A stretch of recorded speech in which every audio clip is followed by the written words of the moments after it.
Hola, hola. Como ya saben, terminamos todo el recuento de la teoría Disney en diciembre. Y les mencioné que se vienen cosas nuevas, pero claro, necesito algo de tiempo para prepararlas. Como se podrán imaginar, el nuevo año implica que hubo muchísimas cosas, incluyendo un viaje que no me permiten como tenerlo todo completamente al día. Incluyendo estar preparada para el trabajo, porque se viene con fuerza este enero. Así que decidí tomarme unos minutos para dejarle aquí la teoría completica, toda recontada en un solo video de principio a fin. El que me sigue desde el principio sabrá que tengo un problemita con el tema de micrófono. Es decir, al principio de la teoría el micrófono era horroroso, patético. Intenté ahí medio arreglarlo con el tema del sonido, pero está mal. Lo del micrófono está mal, yo lo sé, lo siento mucho, se entiende lo que digo, eso espero. Pero desde la era mitológica hasta la época de las revoluciones, es decir, las tres primeras eras, los tres primeros capítulos, de verdad que están con el micrófono malo. De todas maneras, si se deslizan por la parte de abajo, verán que los diferentes capítulos están ya marcados, así que se pueden saltar para aquel donde sientan que el micrófono está mejor si es que les molesta mucho, de verdad, me disculpo por eso. Pensé en regrabarlo, pero para cómo están las cosas y mi vida en este momento, de verdad que no me da tiempo. Pero pues cuento con su comprensión. Realmente agradezco muchísimo a los que me han acompañado desde el principio. Y para los que son nuevos, pues esta es la teoría en donde hacemos el ejercicio al estilo de un fanfic de agrupar todos los clásicos de Disney y alguna que otra película por ahí alrededor en un solo mundo y a la mayoría de estos personajes en una sola gran familia. No olvides dejarme tu like y comentar al respecto. De verdad que lo agradezco muchísimo. Comparte el video para hacer crecer nuestra comunidad y ahora sí, empezamos. Nuestra teoría empieza desde el génesis de este mundo, el cual se ejecuta mediante la película Fantasía de 1940. En esta cinta podemos ver cómo una mística orquesta toca música clásica mientras vemos al planeta Tierra aparecer en el espacio. Luego de esto, vemos al planeta pasar por varias etapas de evolución, volcanes, células, vida marina y luego vida terrestre hasta llegar a los dinosaurios y su extinción. Debido a lo anterior, podemos tomar a los músicos de esta orquesta, así como a su director, como las deidades primigenias de este mundo, siendo los encargados de generar el Big Bang mediante su música, razón por la que los acontecimientos más importantes de este universo estarán enmarcados, producidos y registrados mediante la música, ya que ésta funge como la fuente primaria de vida en este universo. Asimismo, una vez que la cinta llega a la etapa de los dinosaurios, podemos incluir la cinta homónima en la que un grupo de estos animales sobreviven a los meteoritos, vencen a un T-Rex, quien sería el primer villano importante en esta realidad, y llegan a un valle donde se da el primer final feliz de este mundo. Con esto, ya tenemos varios elementos importantes que quedarán presentes en la historia de este mundo: la música, el héroe incomprendido, el villano a vencer, el poder de la amistad y el amor, y el final feliz. Con estos elementos pasamos a la siguiente etapa de esta era, y es la etapa mitológica. Para curarnos en salud y tratar de preservar algo de vigencia en la teoría, podemos suponer que la mayoría de panteones mitológicos se desarrolla de una forma muy parecida, aunque más family friendly, a las mitologías de nuestro mundo. De aquí en adelante, la película de fantasía nos ofrece varios elementos muy interesantes para desarrollar en las próximas eras. Nos brinda el origen de las hadas de la naturaleza, a quienes podemos relacionar como ancestros de las hadas de Nunca Jamás y las diversas hadas madrinas de este mundo. También vemos al primer gran mago de la historia, teniendo a Mickey como su aprendiz, quien más adelante se constituye como una de las figuras más importantes de uno de los panteones de este mundo. Luego se desarrolla el inicio de la mitología griega, incluyendo faunos, centauros, unicornios y deidades del panteón griego como Dionisio, pero ya desarrollaremos esto más adelante. Lo importante es que en este fragmento se deja claro que el romance resulta esencial en este mundo.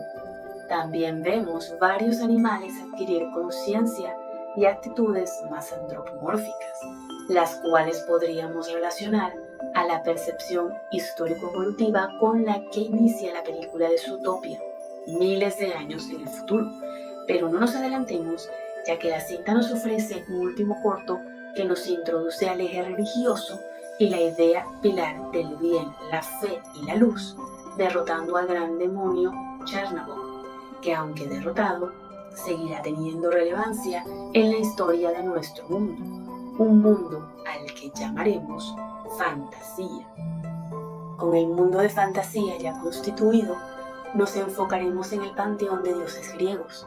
Para efectos griegos, su mundo empieza con Urano y Gea teniendo a los titanes, y dos de ellos, Cronos y Rea, tienen a los 6 dioses olímpicos que conocemos tanto en nuestro mundo como en la película de Hércules. Estos vendrían a ser Hestia, Deméter, Hera, Zeus, Hades y Poseidón. En fantasía, los roles y personalidades de Hades y Zeus se invierten, siendo Zeus el mayor y Hades el menor, para así dejar a Hades siendo el hermano traidor, mas no el hermano usurpado como en el mito original. Siguiendo la línea sanguínea, Zeus y Hera tienen a Hércules, y aquí también hay cambios con respecto al mito original. En nuestro mundo, Zeus engañó a Hera con una mortal, y tuvieron a Hércules, por lo que Hera odia y es la verdadera villana de esta historia. En fantasía, Zeus no es tan infiel como en nuestro mundo, y Hera es mucho más inocente, por lo que no nota las pocas infidelidades de Zeus. Además, Hércules sí es hijo legítimo del matrimonio. Por su parte, Deméter tiene a su hija Perséfone, como en nuestro mundo, por una infidelidad de Zeus de la cual Hera ni se entera. Y como los dioses olímpicos no tienen muy claro el concepto del incesto como un problema, pues a Hades no le cuesta nada enamorarse y casarse con su sobrina Perséfone, tal y como en el mito original. Así, Perséfone y Hércules son primos hermanos, nunca mejor dicho, pero hay otro primo importante a considerar aquí, y ese sería el joven príncipe Tritón, hijo de Poseidón y Anfítrite, quien inicia su vida con una forma más anfibia y conviviendo con su primo Hércules según la serie de Disney Channel, para luego irse transformando en el Tritón de cola azul que todos conocemos a medida que adquirió más poder y experiencia.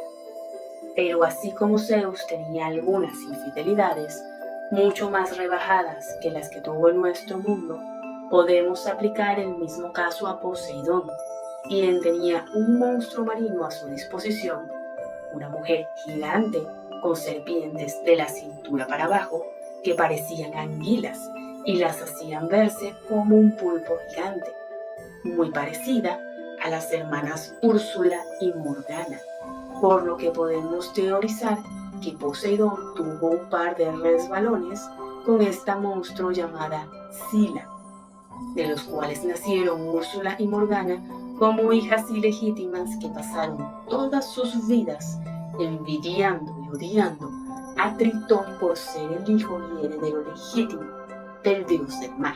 La historia de Tritón no termina aquí, pero por ahora volveremos con Hércules, quien ha crecido, ha vencido a Hades y se ha casado con Megara.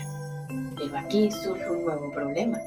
Hércules es un semidios, aunque haya rechazado la inmortalidad, es mucho más fuerte y resistente que Megara.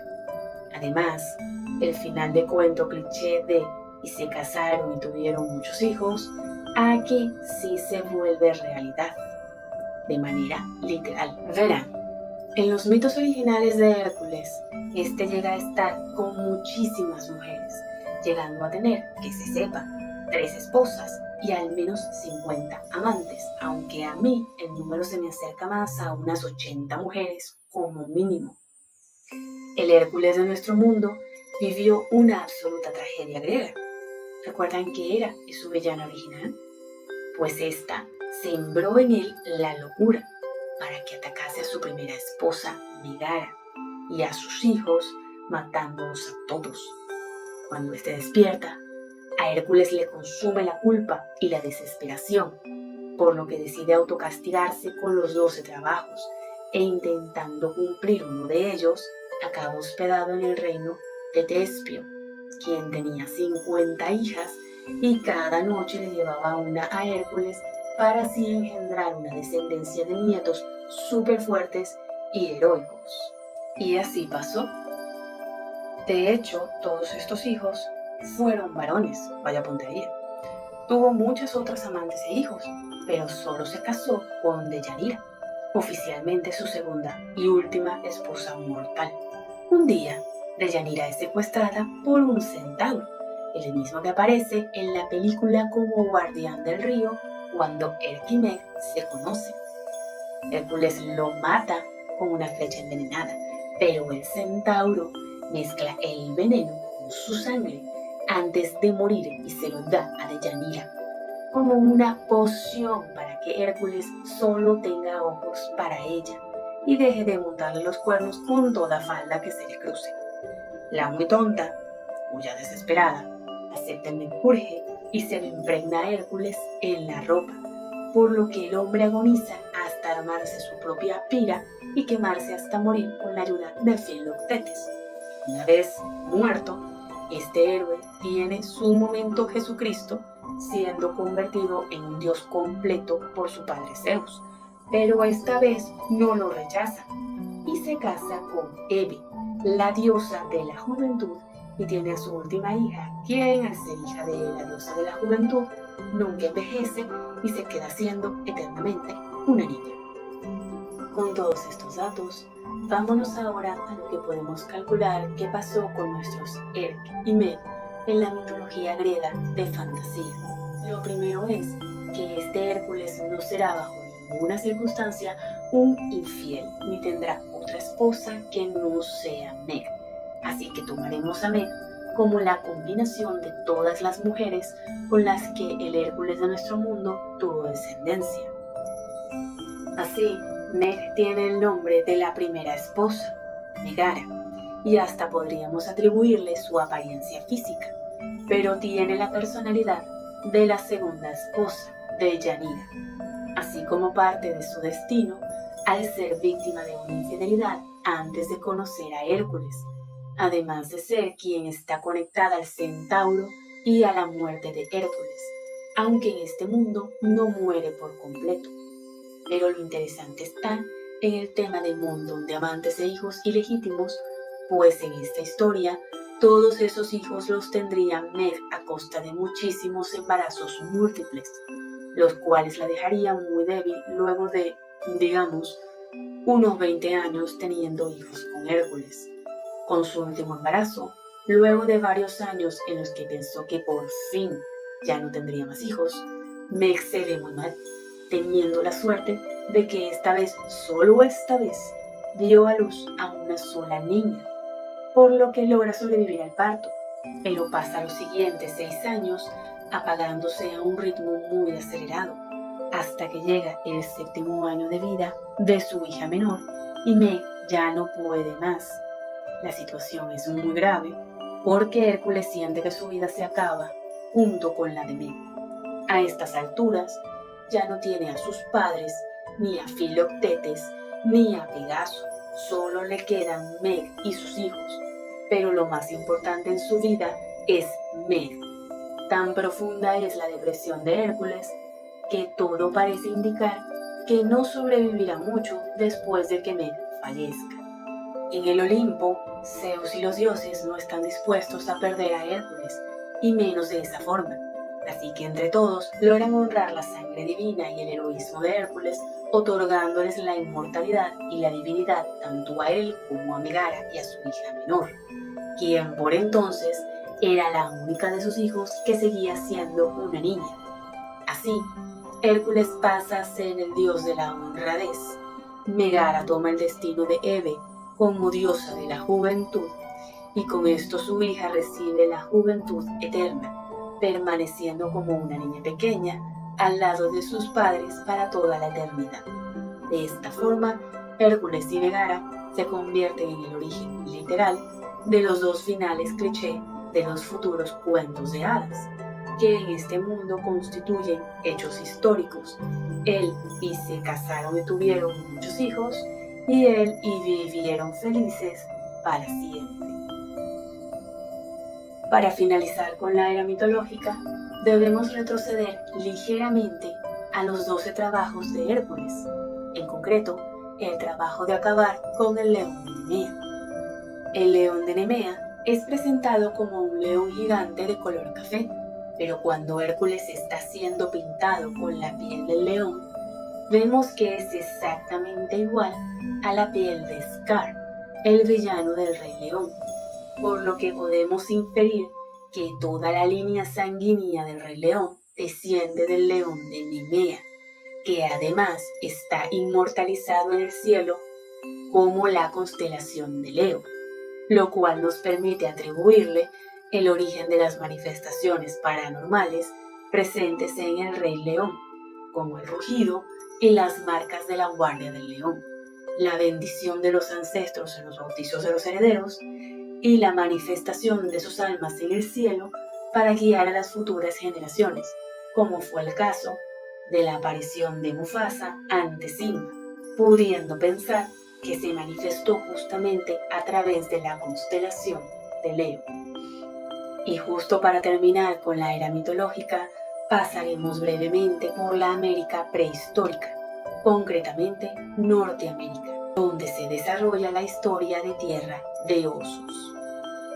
Según nuestra historia, los humanos primero se esparcieron por Eufrasia, que sería Europa, África y Asia, y luego cruzaron hacia América por el norte, para después esparcirse por las Américas. Así que podemos teorizar que los Inuits de Tierra de Osos pudieron luego continuar su camino hacia el sur, siendo ancestros de los Powhatan y hasta de los Incas. Volviendo a Erk y Meg, aún nos quedan un batallón de sus descendientes, la mayoría pelirrojos, en la Tierra, y con esto pasamos a la Edad Media.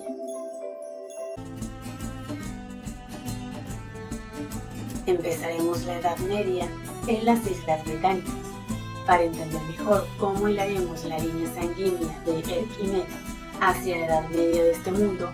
Vamos a tomar algo de inspiración de la historia de nuestro mundo real.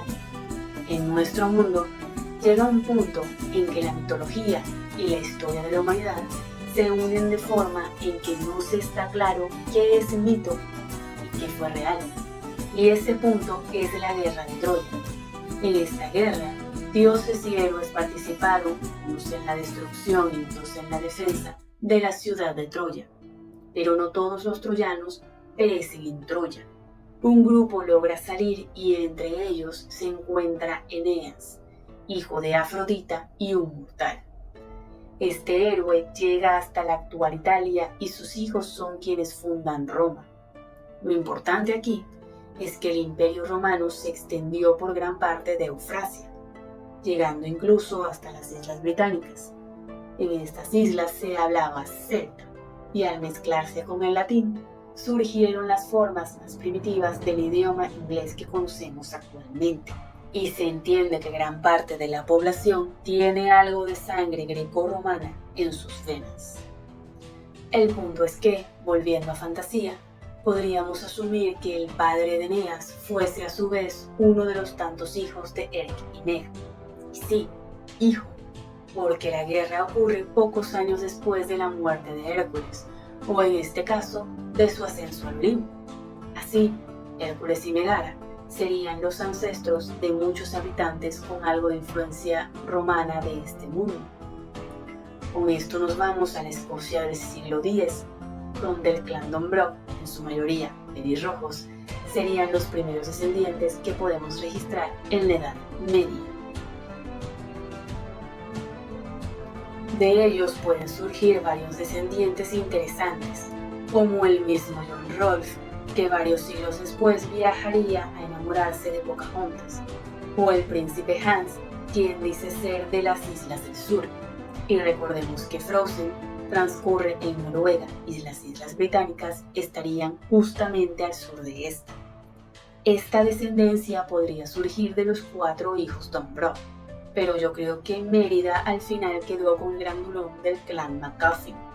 Al igual que Mérida, él es el mayor de sus hermanos y su carácter tranquilo me parece el más compatible para equilibrar lo explosiva que es Mérida, Además, en la película se vio que a Mérida le atraen los grandulones, así que es perfecto.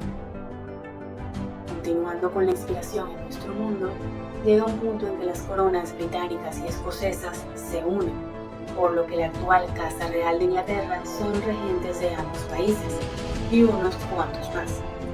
Vamos a trasladar eso al mundo de fantasía, y la película que me parece perfecta para esto es La Bella Durmiente, a finales de la Edad Media y a punto de empezar el Renacimiento. Tenemos al rey Humberto y al rey Estefan como reyes vecinos y grandes amigos que quieren unir sus reinos, los cuales podríamos tomar como los equivalentes a Inglaterra y Gales respectivamente. Bajo esta teoría, el rey Humberto sería el heredero de los clanes escoceses y rey de Inglaterra, ya que originalmente es pelirrojo y tiene un cierto aire al rey Fergus. Y tal vez se pregunten si aquí podemos tomar al rey Estefan como rey de Inglaterra, pero no, porque aún nos falta un elemento en la línea sanguínea de Felipe para pasar a Aurora, la madre de Felipe. La Bella Durmiente no nos da ninguna pista de la madre de Felipe, pero podemos hacer algunas deducciones en base a la geografía de las Islas Británicas. Lo que pasa es que Escocia e Inglaterra sí que comparten frontera, pero sus capitales no están tan cerca como para que los personajes lleguen tan fácilmente de un lugar al otro, por lo que la unión de Escocia e Inglaterra tendría que darse antes de comprometer a Felipe y a Aurora. Para esto, vamos a recordar un clásico justamente ambientado en la Inglaterra medieval, que sería La espada en la piedra. La cinta que nos cuenta el origen del mítico rey Arturo de Inglaterra. Esta empieza y termina con Arturo siendo un niño, pero podemos asumir que al crecer se casa con Genoveva y, a diferencia del mito inglés, sí tiene una vida feliz y descendencia, la cual incluiría a la madre de Felipe como la única heredera al trono inglés de ese entonces, algo así como una Elizabeth I. De hecho, creo que oficialmente no hay un nombre asignado a la madre de Felipe, así que podríamos dejarla como Elizabeth de Inglaterra, quien se casa con el príncipe Humberto de Escocia y muere poco después de dar a luz a su hijo Felipe. Y aunque ya podríamos pasar a la historia de la Bella Durmiente y sus descendientes, esta realmente pertenece al Renacimiento, ya que Felipe menciona que están en pleno siglo XIV, por lo que hay que retroceder un poco para abarcar qué pasó en la Edad Media en otras partes del mundo de fantasía. Pero para terminar con la Edad Media en Inglaterra, nos queda una última historia, el Caldero Negro. Esta película casi arruina a Disney y es bastante perturbadora. Mucha gente ni la recuerda o no la asocia a La Casa del Ratón, pero esta salió tan solo un par de años antes que La Sirenita. En esta cinta, Taron y la princesa Eilonwy, disculpen si lo pronuncié mal, se enfrentan al rey del mal, quien intenta usar el Caldero Negro para crear un ejército de muertos y tratar de conquistar el mundo a lo Pinky Cerebro. Aquí lo importante es que la película es súper oscura, por lo que podríamos pensar que sus protagonistas no podrán mantener el clásico felices para siempre, y quizá tengan una nieta, tataranieta, que acabe secuestrada por algún gitano y tenga que trabajar en el circo de en París, lo cual veremos un par de eras más adelante. Y 2, que este rey del mal parece más un demonio que un verdadero rey, por lo que quizás sea un seguidor de Chernobyl, pero este no sería el único intento de Chernobyl para corromper a los humanos y sembrar la semilla del mal. Así que con esta información saltaremos a las naciones bálticas de este mundo, concretamente a Polonia, para echarle un vistazo a la historia de la madre del mal, Madre Gothel. En la Edad Media, Gothel es una aprendiz de hechicería que acaba corrompida por un demonio que quizá no sea directamente Chernobyl, pero sí uno de sus principales esbirros. ya que podríamos esperar que, a estas alturas, Chernobyl ya tuviese consolidado como el rey del infierno y tuviese una estructura más o menos robusta de demonios mayores y menores, parecido a la distribución que tendríamos en nuestra mente en el mundo real del infierno, más o menos como lo describe Dante Alighieri. Gothel vendría a ser como el premio mayor para el demonio que logró corromperla, ya que ésta encontró la gota de sol en una flor mágica, con la que pudo mantenerse viva y joven por varios siglos, los cuales dedicó a su vanidad desmedida, por lo que muy seguramente llegó a tener varios hijos durante todo ese tiempo, pudiendo abandonar a algunos y elegir criar a otros, a quienes heredaría sus dotes de hechicería, o villanía o ambas. Con esto, Gothel pasa a convertirse en madre de Gothel, mucho antes de raptar a Rapunzel, iniciando una línea sanguínea de villanos, todos medios hermanos por parte de Gothel. En lo que respecta a la Edad Media, tendríamos las primeras dos hijas, una primogénita malvada y una otra buena, pero siendo ambas unas prodigiosas con la magia. Como su primogénita, tendríamos a Madame Mim, la enemiga del mago Merlín en la espada en la piedra. El tema con Mim es que está loca, muy loca, y se obsesiona con la magia y poder hacer lo que le dé la gana con ella, hasta que Gothel se harta y la abandona en Inglaterra, lo cual destruye su último gramo de cordura y se dedica el resto de sus días a atormentar a todos aquellos que se crucen en su camino. Luego tenemos a la segunda hija, también muy habilidosa con la magia y un genio para los negocios, además de tener excelentes dotes artísticas para tallar en madera, aunque solo talla osos ya que está algo obsesionado con ellos. Con el tiempo, Gothel y su segunda hija se hartan mutuamente, por lo que esta vez es ella quien abandona a su madre y decide irse lo más lejos posible, siguiendo la senda de su hermana mayor, pero al ver que ésta está completamente descontrolada, decide que no quiere tener nada que ver con ella y continúa su camino hacia el norte, haciéndose una cabaña oculta entre los densos bosques de Escocia, donde adopta un cuervo y se dedica a tallar osos de madera hasta que un día un príncipe llega pidiendo un hechizo que le permita cambiar su destino. Ella se lo concede, pero eso no sale nada bien y se promete que no volverá a ejercer como bruja y solo se dedicará a tallar sus osos de madera. Hasta que, claro, después de muchos años, una princesa pelirroja aparece para pedirle un hechizo con el cual cambiar su destino y el de su madre. Luego de lo acontecido en Valiente, no sabemos más de la bruja y solo podemos suponer que sigue por los bosques de Escocia tratando de llevar una vida tranquila y lejos de los desastres que pueda ocasionar la magia. Para terminar con la Edad Media, nos iremos al otro lado del mundo de fantasía, a la China imperial, donde se suceden los acontecimientos de Mulan. Y aunque la historia de Mulan tiene su misticismo y el detalle de los ancestros y guardianes como Mushu, no es realmente una historia que involucre magia. Por esto no significa que alguno de sus descendientes no hayan tenido algún encuentro con esta. En esa época, lo usual en toda Asia era tener muchísimos hijos, por lo que podríamos esperar una descendencia muy extensa de Mulan y Li Shan, al punto en que varios descendientes cruzarán las fronteras de China, seguramente descendientes lejanos, hasta llegar al Medio Oriente y la India. Pero para desarrollar esto, es hora de pasar al Renacimiento. Creo que debo explicar de una vez que sí, el próximo video será la era de la conquista y no es que yo crea que estos son dos periodos separados de la historia. En nuestro mundo, la conquista del Nuevo Mundo es una característica más del Renacimiento. Pero como Disney tiene tantas películas en este periodo y se me iba a volver una eternidad traer la parte 3, decidí separarlos en Renacimiento para referirme al siglo XIV y Conquista para referirme al siglo XV, cuando el tema de la colonización estaba en su mayor auge. Espero que estén bien cómodos y deseosos de dedicar algunos minutos a la nostalgia y la imaginación.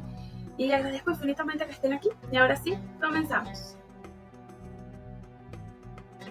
Ya que estamos en Asia, sigamos con la descendencia de Mulan y Li Shang en el Medio Oriente, siendo específicos en Agrabah. Varios siglos después de que Mulan salvase a China, casi 1000 años para ser más exactos, tenemos el resultado de una línea sanguínea materna que nos lleva hasta Qasim, el padre de Aladín. Elegí llevar los vínculos por esta línea, además de por el factor geográfico, porque veo en los personajes de Qasim y el mismo Aladín parte de la personalidad y el desarrollo de Mulan. En Qasim veo esa parte de Mulan que se lanza a la aventura aunque los aleje de sus familias, convencidos de que lo que hacen es justamente por esas familias, aunque en el fondo saben que son ellos los que quieren descubrir hasta dónde pueden llegar y en qué punto podrán sentirse completos ante sus verdaderos reflejos. Es decir, con Qasim, en cierta forma, se repite el camino de Mulan, mientras que Aladín refleja su personalidad noble y repite una historia de amor en la que desarrollan sus respectivas relaciones en medio de un gran engaño. Mulan haciéndose pasar por hombre y Aladín haciéndose pasar por príncipe, lo cual genera dudas y decepción en sus parejas hasta que logran demostrarles que están dispuestos a jugarse la vida por ellos y mostrarse como realmente son. Mulan siendo una mujer que salvó al emperador y también a su ejército, y Aladín siendo un pordiosero que salvó al sultán y a su hija. Volviendo a Europa, he decidido tomar al rey Stefan como un rey extranjero que se ha casado con la única heredera que le quedaba, aunque probablemente sea el reino de Gales, la reina Leia. De hecho, creo que hasta podríamos imaginar una historia que pudo empezar como la de María Sangrienta de Inglaterra con Felipe II de España, con la diferencia de que estos sí se enamoraron y lograron tener una hija antes de que Leia se volviese, pues, Leia la Sangrienta. Y tiene más sentido así que la boda de Felipe y Aurora emocione tanto a ambos reyes, pues con esto quedaría conformado un verdadero Reino Unido que incluiría a Inglaterra, Escocia y Gales. Ya Irlanda no sé cómo quedaría, asumiremos que también está ahí, pero no profundizaremos mucho en eso. Sin embargo, algo curioso con respecto a la reina es que se parece muchísimo a Aurora, demasiado, y Aurora recibió el don de una belleza con magia, pero aún así la madre, que no recibió el mismo don, está hecha con el mismo molde. Esto, tomándonos como un detalle canónico y que no está hecho a propósito por los animadores, pues nos da a entender que los principales rasgos de Aurora vienen de su madre, la cual pudo haber heredado tal belleza de otra casa real bastante lejos de las Islas Británicas. Aquí haré algo de trampa.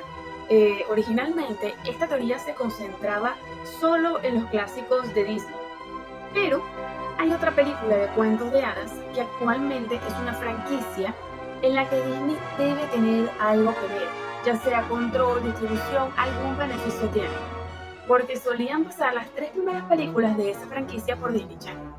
Y ya con esto mi cerebro no la puede desvincular del resto de princesas Disney, aunque yo sé que no es producida por esta empresa. Estoy hablando de La Princesa Encantada, una versión animada del Lago de los Cisnes que salió el mismo año de La Bella y la Bestia y de hecho compitieron por un Oscar el mismo año. En Rusia, los príncipes Odette y Derek están comprometidos para casarse. Un brujo secuestra a Odette para casarse con ella y heredar su trono, pero como ésta se niega, la transforma en cisne. Al final, los enamorados lo vencen, se casan y en algunas de las múltiples secuelas CGI de esta cinta, pues tienen una hija que al crecer también se enamora y se casa. El punto es que Odette tiene esa belleza mística muy a la par de la reina Leia y su hija Aurora, por lo que podemos vincularlas como una línea de sangre materna hasta llegar a Aurora. Es decir, o una de dos, o la hija de Odette se casa y tiene una hija que se casa con el príncipe de otro reino y se muda a este. Estos a su vez tienen una hija que también se casa con un príncipe y se muda al reino de su marido. Y este patrón se repite por varios años hasta llegar a Leia y su hija Aurora.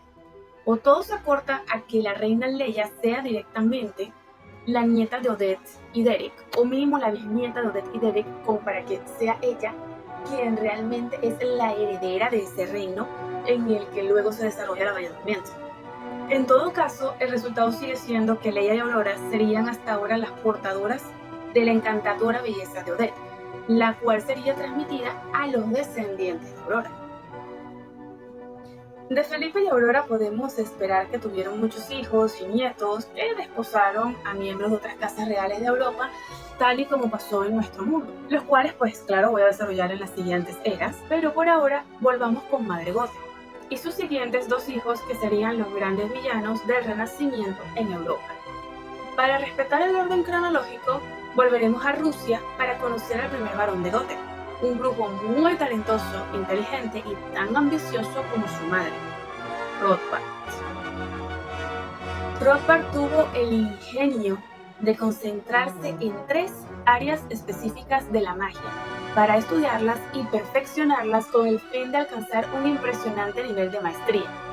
Estas áreas serían el poder de crear, el poder de transformar y el poder de destruir, siendo transformar su especialidad, mientras que crear le costaba un poco más, por lo que requeriría de una mayor concentración si quería pasar de unas simples ilusiones. En cuanto al poder de destruir, logró desarrollar la teoría, pero no parece que haya podido dominar la práctica. A pesar de que sí podía matar, pero matar y destruir no es lo mismo. Rothbard además tenía una labia tan impresionante como su propia magia, y Gothel lo crió y malcrió a su imagen y semejanza, tanto que terminó traicionándola, al estilo cría cuervos y te sacarán los ojos, largándose sin ella a Rusia, junto con todos sus escritos sobre los 3 poderes que había desarrollado, y se convirtió en el gran animal y villano principal de la princesa encantada. Y para cerrar el Renacimiento en Europa, es hora de enfocarnos en la mayor villana de todo Disney, Maléfica. Aquí nos vamos a tardar un rato. Luego de que sus pésimas experiencias con sus 3 primeros hijos la dejaran un poco marcada, Gothel tiene una 4ª hija a la que con desprecio decide nombrar Maléfica. Con el tiempo, Gothel empezó a suavizarse un poco, ya que Maléfica era la hija perfecta. Era una niña muy obediente y callada que haría todo lo que su madre le pidiese sin protestar ni una sola vez, y siempre con una sonrisa, como si realmente le complaciese servirle a su madre. Sin embargo, la sonrisa de Maléfica, por lo menos la que ella dedicaba a su madre, no era igual cuando ésta la veía a cuando ésta dejaba de verla. Pues a sus espaldas esta sonrisa se volvía realmente perturbadora, como si escondiese un odio muy profundo e intenciones siniestras que solo estaban esperando el momento justo para salir. Digamos que con Madre Gothel esto del cría cuervos y te sacarán los ojos se acabará convirtiendo en un bucle sin fin. Maléfica no parecía tener dotes para la magia, pero en realidad sí se había obsesionado con esta, al igual que su hermana mayor Ming, a pesar de no haberla conocido, y podría aprender mucho de los documentos de su madre cuando ésta salía por días de su cabaña. Qué mala costumbre de esta mujer de dejar a los niños solos por días, pero bueno, villana al fin. Con el tiempo Maléfica desarrolló una habilidad que Gothel no logró detectar a tiempo, y es que la niña se volvió muy buena para manipular. Con 15 años logró convencer a su madre de llevarla en uno de sus viajes, con la excusa de que así Gothel no tendría que cargar con sus pertenencias y podría viajar más cómoda. La ruta de Gothel era larga y algo extraña.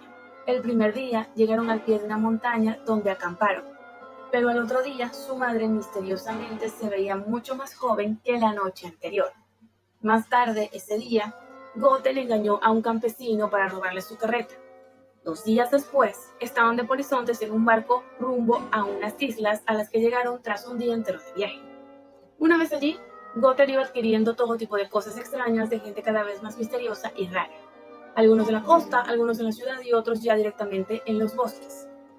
Luego de casi una semana, repitieron todo el viaje de vuelta hacia su cabaña.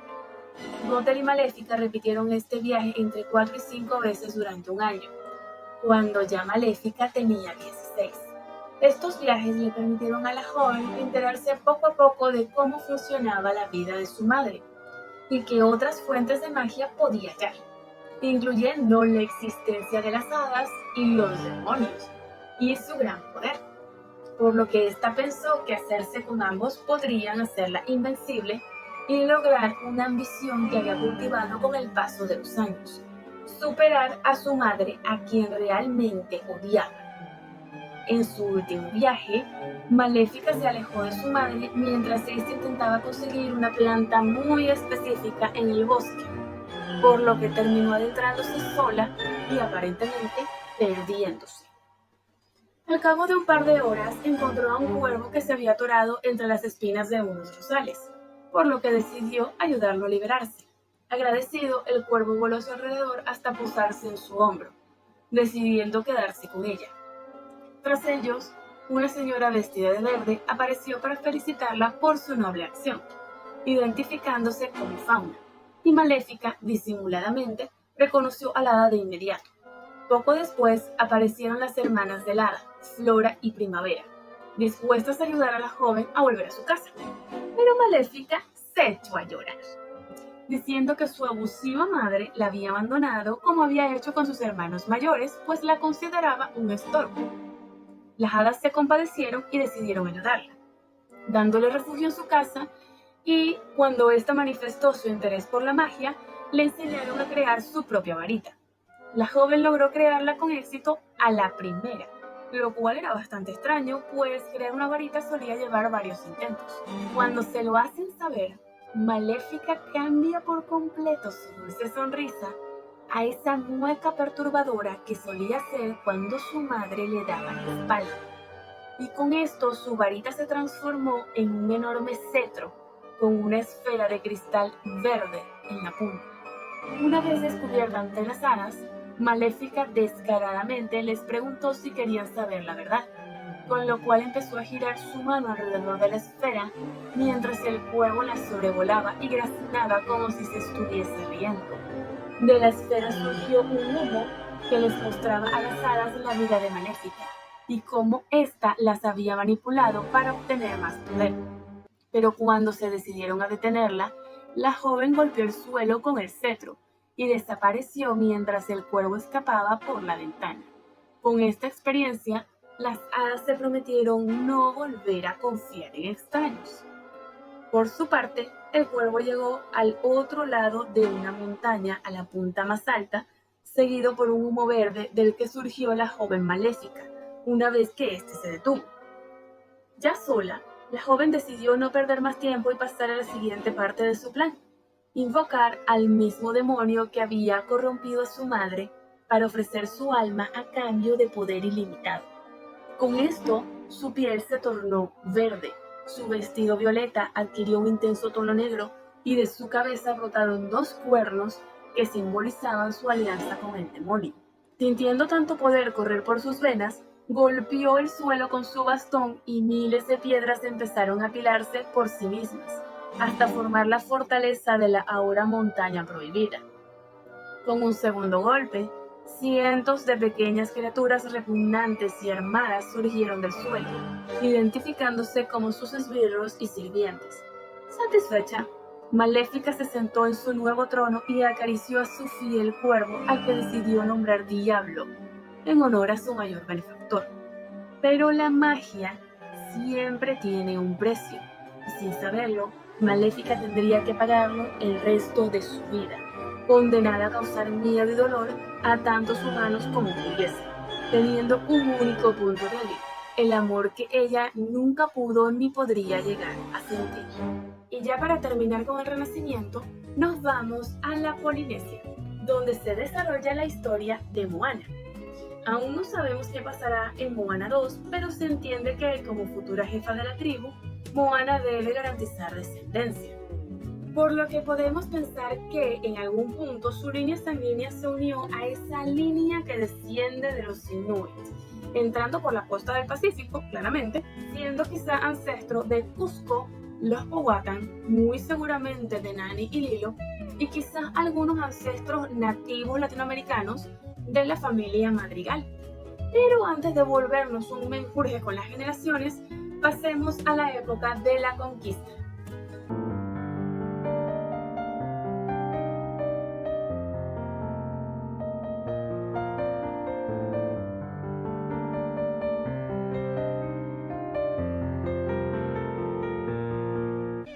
Obviamente, los mayores responsables de la época de la conquista, tanto en nuestro mundo como en el de fantasía, es Europa. Así que empezaremos con los descendientes de Aurora y Felipe en esta época. El descendiente más cercano que veo en esta época es el capitán Febo, en Francia. Yo calculo que su línea es una línea materna. Una hija de Aurora y Felipe se casa con un noble francés y una de sus hijas se casa con otro noble, y así durante todo un siglo hasta llegar a Febo, quien sería para ese entonces el primer varón en romper la línea materna. Con esto y su carrera militar, Febo mantiene cierto prestigio y privilegios, mas no tiene poder ni acceso a la línea de sucesión y a la alta nobleza, siendo parte de la baja nobleza de Francia. Febo se casa con Esmeralda y tienen a Zefir. Por su parte, Quasimodo se casa con Madeleine, a quien conocemos del Jorobado de Notre Dame II, y a quien podríamos contar como una descendiente perdida de Taron y la princesa Elonwy, del Caldero Negro. Aquí podríamos pensar que Quasi y Maddie tienen una hija que, quizá por la cercanía entre ambas parejas, acabe casándose con Zefir y tengan entre sus descendientes 2 o 3 siglos en el futuro a un niño parisino llamado Maurice, quien en el futuro se dedicará a ser inventor. Aquí es importante resaltar que aunque Maurice tendría un estatus más o menos de burgués, no llega a ser noble como su abuelo, porque su abuelo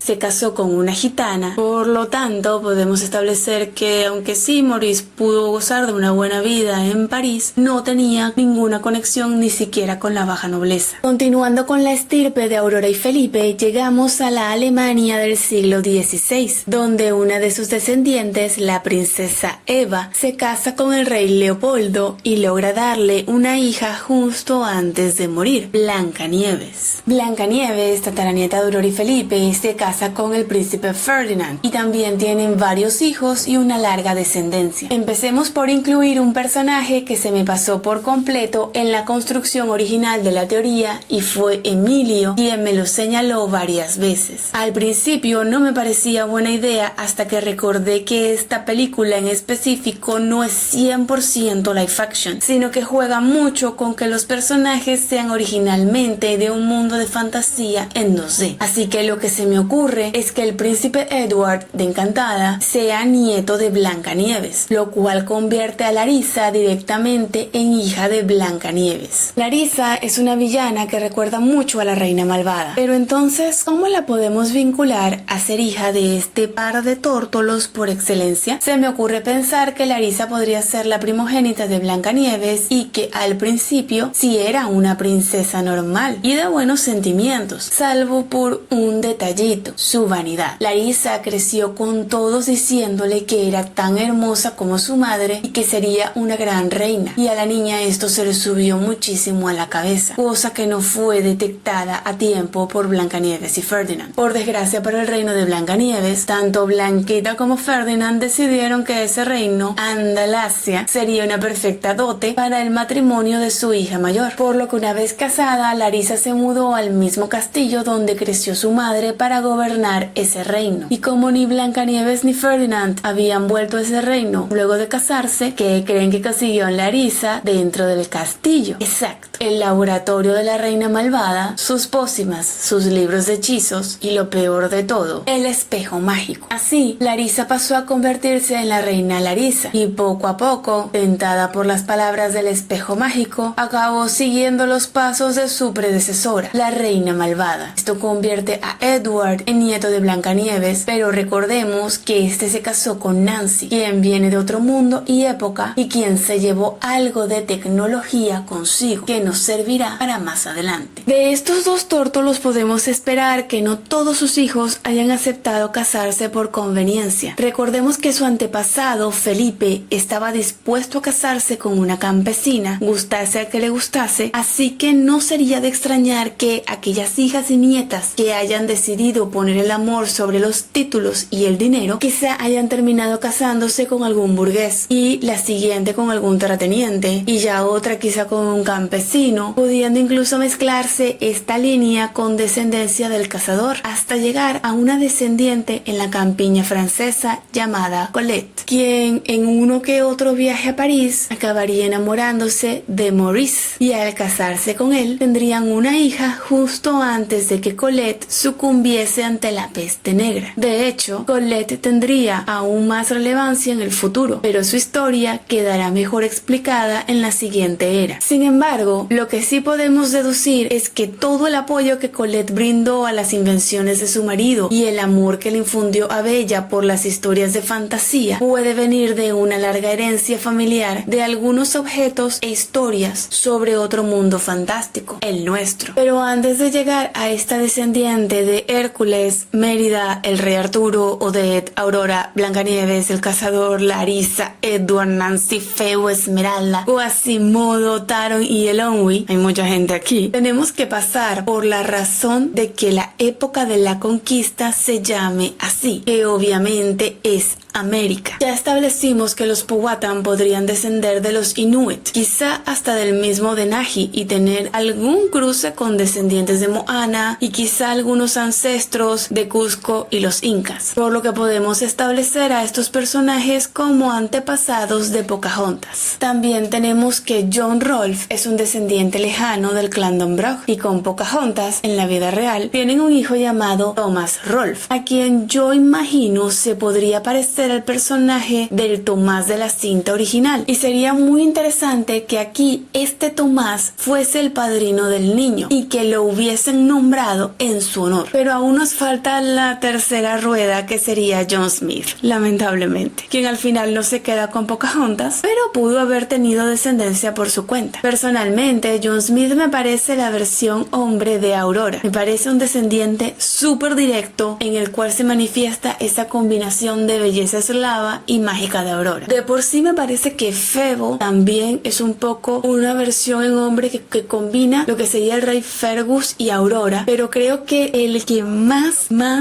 recuerda a Aurora, que es una fotocopia de ella, es el propio John Smith. Y para terminar con esta época, abordemos a otros dos villanos, empezando brevemente por Radcliffe, al cual yo le calculo 3 descendientes importantes en la Inglaterra del siglo XX. Y por último, tenemos a la quinta hija de Gothel, a quien ya mencionamos en este video, Grimhilde, quien hereda de su madre la belleza, la vanidad, los espejos y el interés por la magia. Mas no tiene mucho talento mágico, por lo que la vemos dedicarse a las pociones y a embaucar hombres para casarse con ellos y que le cumpliesen todos sus caprichos. Yo la imagino como una viuda negra, que marido que consigue fallece misteriosamente a más tardar el año de matrimonio, y que curiosamente no tarda mucho en volverse a casar con algún hombre de mayor prestigio y fortuna, hasta llegar al rey Leopoldo, el padre de Blancanieves, quien es ya el que está en este punto en la cima de la cadena alimenticia porque no puede ir más allá de un rey. Con lo cual Grimhilde pasa a convertirse en la reina malvada, llevándose consigo uno de los espejos de su madre, así como varios de sus libros de hechizos, ni bien cumplió los 16 años, cuando se casó con su primer esposo, aprovechando que su madre estaba en uno de sus viajes. Quinta hija, quinta traición. Y lo peor es que en esta teoría, el daño de Grimhilde traspasó la brecha generacional, como si de una rubí se tratase, pues no pudo destruir a su hijastra, pero su legado acabó siendo la corrupción y condena de la futura princesa Larissa, quien acabó usando tanto sus trucos como los de sus hermanas mayores para tratar de evitar que Giselle le quitara su reino y su puesto como la mujer más importante.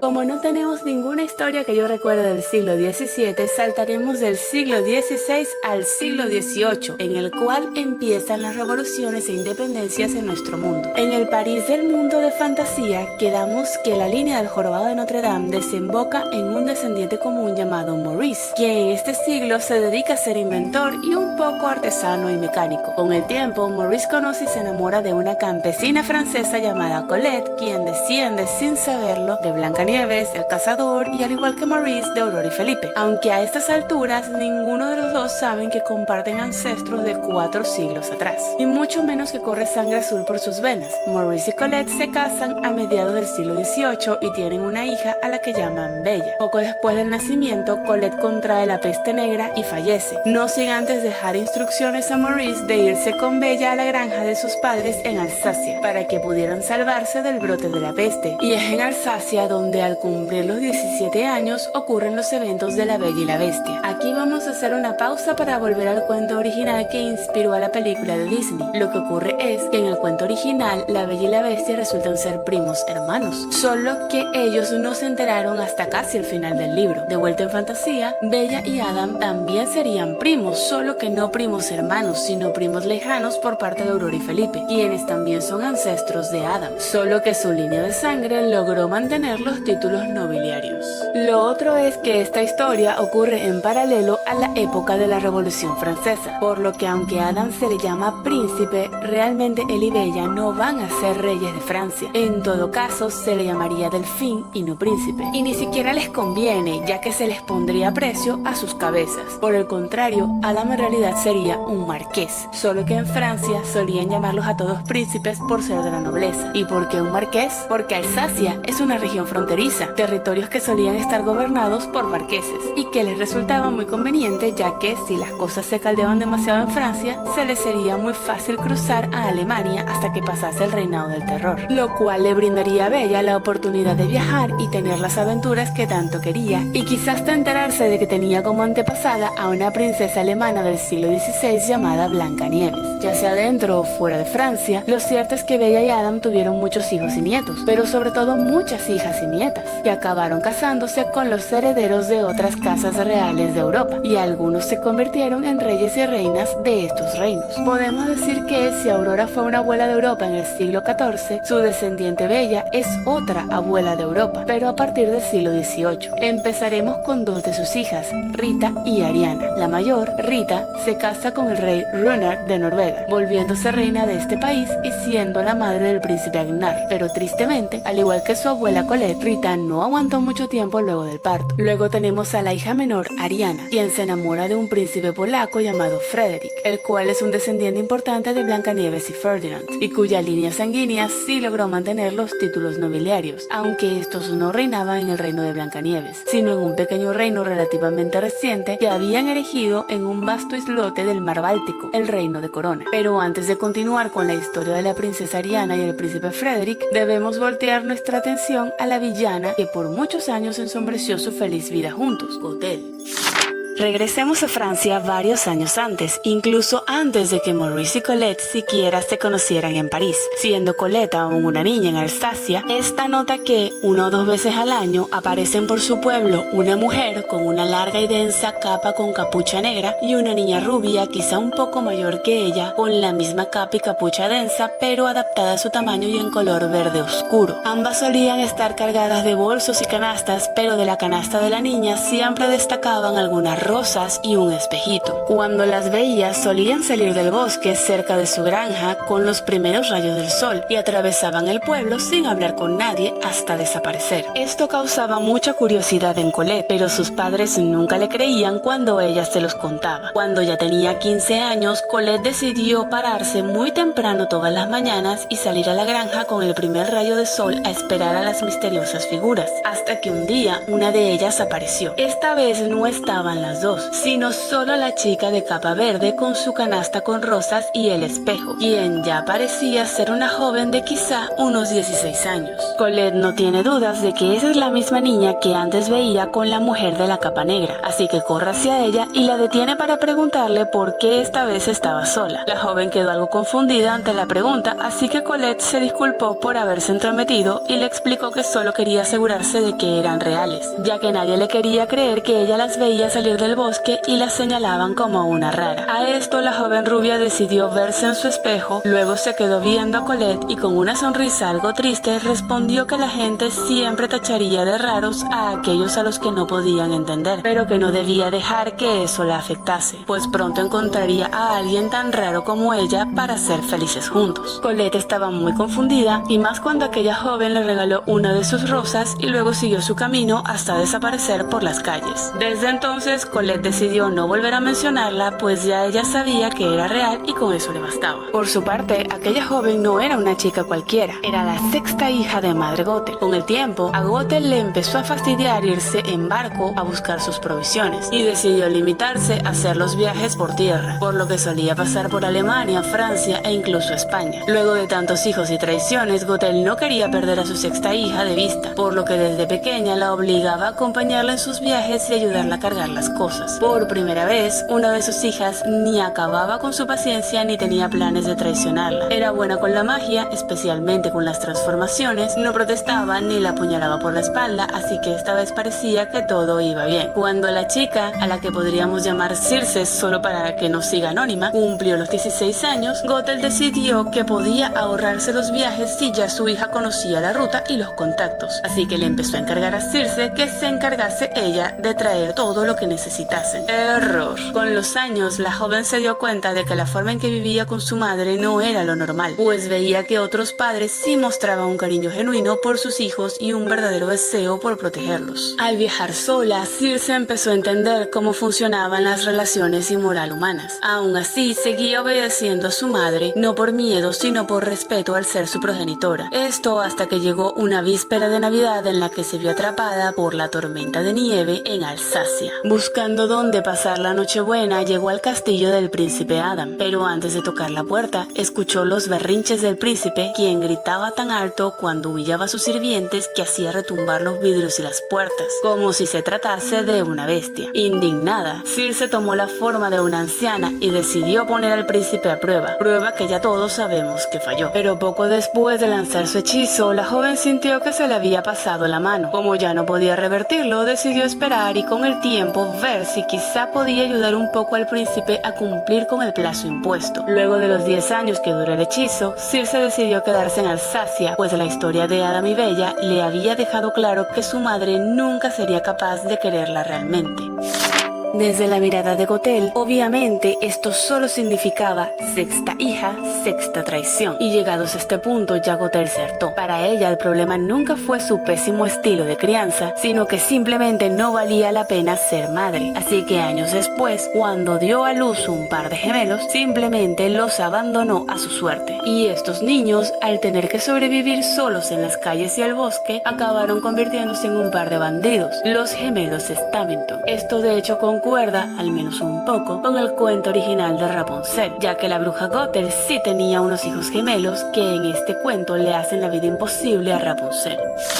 Mientras Gothel se dedica a mantenerse joven con la flor mágica, a buscar ingredientes para sus pócimas y jugar con los hombres que se atravesaban en su camino, tenemos a la princesa Ariana y al príncipe Frederick casándose y siendo declarados en corona como los nuevos reyes. Yo aquí me imagino los vitrales de la iglesia con las imágenes de Felipe y Aurora, Eva y Leopoldo, Blancanieves y Ferdinand, y ahora Ariana y Frederick, como los más recientes portadores de ese legado. Además de que entre los invitados del lado de Ariana estarían Adam y Bella, Rita con su esposo y su hijo Agnar bajo el escudo de Arendelle, y algunos otros invitados de los equivalentes a Mónaco y Dinamarca de este mundo por ciertas alianzas que estarían por formarse. Mientras todos estaban de júbilo, Gothel estaba maldiciendo a todo lo existente luego de dar a luz a su novena y última hija biológica, Cassandra. Por lo que haya sido, esta vez Gothel no decidió o no logró deshacerse de su hija, pero se aseguró de hacerle entender que sus únicas labores eran los quehaceres del hogar y obedecerla en todo, especialmente nunca salir de su cabaña. Tal como Maléfica y Circe, Cassandra obedeció en todo y no le generaba problemas a su madre, pero Gothel ya no quería tener nada que ver con la maternidad. Mientras tanto, la reina Ariana parecía repetir el destino de su tatarabuela, la reina Eva, y que no iba a sobrevivir al parto, por lo que la flor mágica fue la única forma de garantizar su supervivencia, lo cual claro le generó un enorme problema a Gothel, pues no solo su juventud dependía de esa flor, sino también su vida. Entre eso y lo poco que le importaba a su hija menor, raptó a Rapunzel y huyó a la torre escondida, abandonando a Cassandra a su suerte. Luego de esto, ocurren los eventos de Enredados. Rapunzel y Flynn se casan y de sus descendientes creo que la más relevante recién aparecería en el siglo XXI.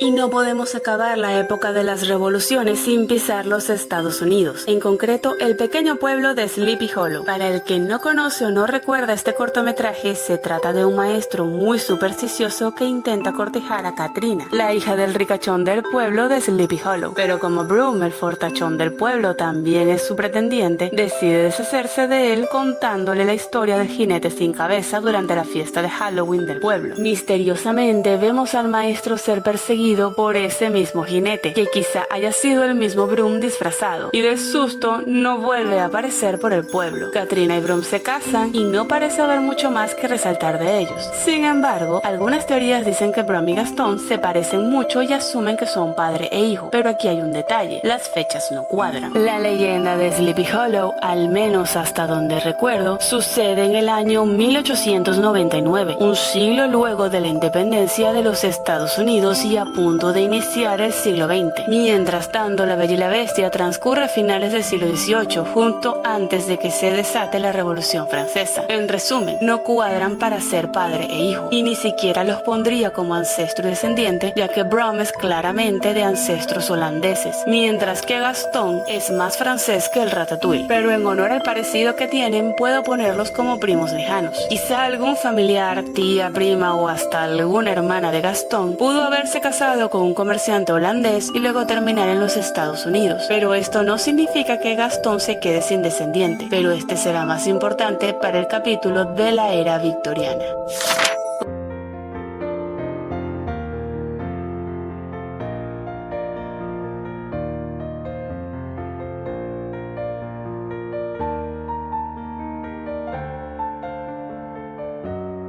Hoy por fin veremos desarrollarse cintas como La Sirenita, La Cenicienta, Frozen, Tarzán, Pinocho, Alicia en el País de las Maravillas y El Libro de la Selva. Si te gustan los spoilers, aquí te dejo la lista de shorts de esta teoría que estamos recontando de principio a fin. No olviden darme su like y compartir el video para que más gente se una a nuestra teoría y empecemos.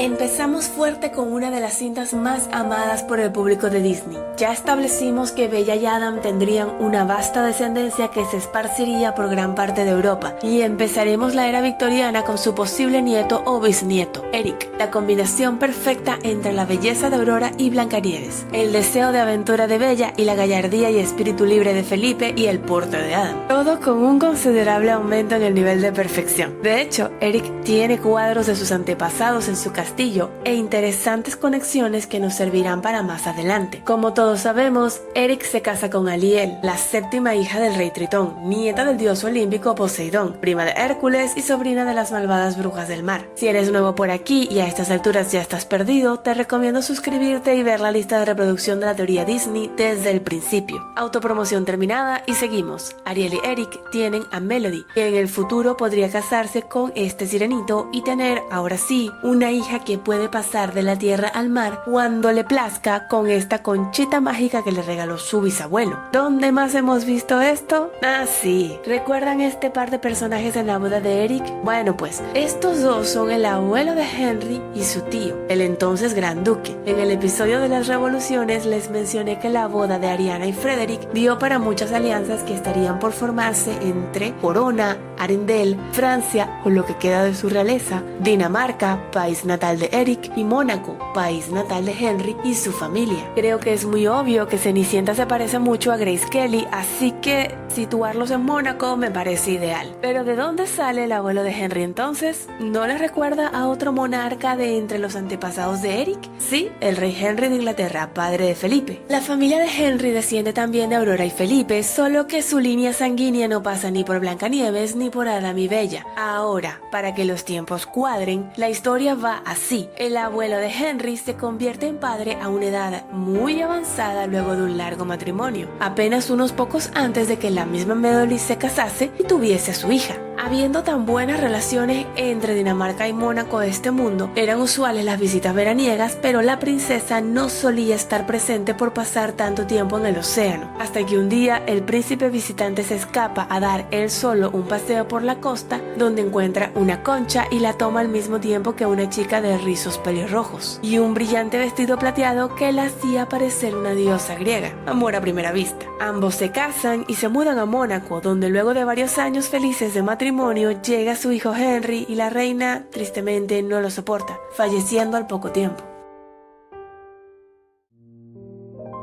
Muy bien, eso fue lo fácil. Ahora el tema del árbol genealógico sí se va a poner rudo. Empecemos por la futura esposa de Henry, Cenicienta. En una pequeña mansión señorial, el feliz matrimonio Tremaine da a luz a su hija Ella, una niña tierna, dulce, con amor por los animales y siempre pendiente de ayudar a su mamá en todo lo que pudiese. Pero siendo aún muy pequeña, su madre enfermó y no volvió a levantarse. Como era mal visto que un lord permaneciese sin esposa y ella necesitaba una figura materna, Lord Tremaine vuelve a casarse con una viuda que tenía 2 hijas de la misma edad de Ella. Parecía un plan perfecto. Entre viudas se entenderían y las niñas se acompañarían mutuamente. Ella tendría una madre y Grisela y Anastasia tendrían un padre. Pero claro, era demasiado perfecto para ser verdad. Resulta que la nueva Lady Tremaine no era una viuda cualquiera. Venía de ser Lady Clayton, la esposa de Lord Clayton, el padre biológico de Grisela y Anastasia. Lo que significa que aquí tenemos otro importante linaje de villanos que esta vez no descienden de Madre Gothel, sino de Gastón. Sencillo para no perdernos, es muy obvio que en La Bella y la Bestia las trillizas son unas damas de compañía que al parecer se turnaban para atender a Gastón. Espero que al menos se turnaran.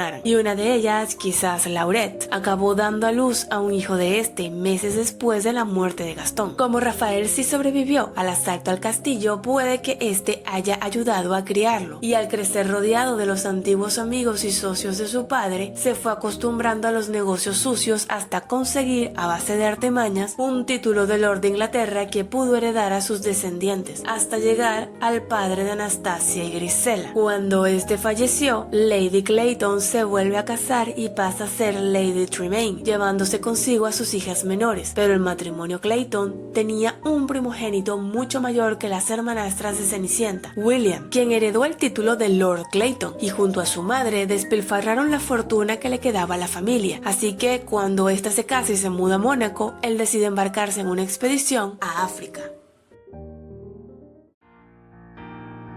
Pero antes de continuar por esa línea, retrocedamos un poco a la primera Lady Tremaine, la madre de Cenicienta, quien tiene una hermana menor llamada Alicia. Y no hablo de esta Alicia, hablo de Alicia Greystock, quien obtiene este apellido al mudarse a Inglaterra y casarse con Lord Greystock. ¿Y esas caras a quienes les recuerda? Exactamente, estas hermanas también descienden de Aurora y Felipe a través de Blancanieves y Ferdinand, manteniendo una buena posición social, pero sin títulos nobiliarios hasta sus respectivos matrimonios. Esto hace que Cenicienta y Tarzán sean primos hermanos, pero tristemente nunca llegan a conocerse. Resulta que, siguiendo el espíritu aventurero de Felipe y Ferdinand, los padres de Tarzán soñaban con conocer el mundo, así que se embarcaron en varios viajes y expediciones, pero se les pasó un pequeño gran detalle por alto. Entre viaje y viaje, Alicia quedó embarazada, y recién se dieron cuenta cuando ya estaba muy lejos de cualquier costa, en un barco que viajaba con destino a la India. En un pueblo costero del Congo, nace John Clayton Jr., pero era muy peligroso dejar a los Greystock allí con un bebé recién nacido, y la embarcación no podía devolverse. El puerto seguro más cercano era el de Cabo de Buena Esperanza, pero la suerte no estaba del lado de los Greystock. Una gran tormenta azotó la embarcación, desviándola varios kilómetros de su curso a pesar de mantenerse alineados a la costa, hasta que la misma naufragó cerca de Mozambique, frente a la isla de Madagascar. Los Greystock y su bebé fueron los únicos supervivientes, pero ya sabemos el resto. El pequeño pasó a ser criado por gorilas, quienes lo rebautizaron como Tarzán. Al crecer, este se casa con Jane Porter, pero ¿de dónde sale Jane? Es hora de devolverse a la Inglaterra de varios años atrás, pues mientras los Greystock se embarcaban a conocer el mundo, la señora Porter intentaba que su hermanita dejase de soñar con mundos ficticios y le pusiese atención a sus clases de lectura. ¿Les suena?